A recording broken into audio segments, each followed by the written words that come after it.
To check what your website looks like on all types of computers and devices, go to browsershots.org. Then, choose which browsers and devices you want to check your website on.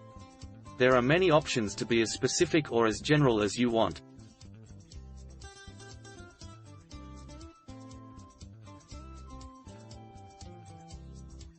After that, you want to copy and paste your website address, for example, johnsmith.com.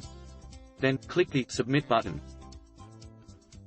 Since browsershots.org is a free website, there is a wait time to view the results. After waiting, refresh your page.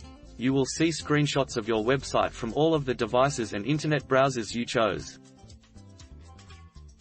If your website looks strange on some devices or internet browsers, you can now go into your website editor to make changes.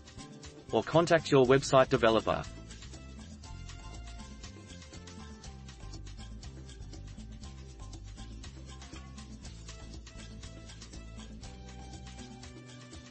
And that's it. That's how to check what your website looks like on different devices and different internet browsers. I hope this was helpful.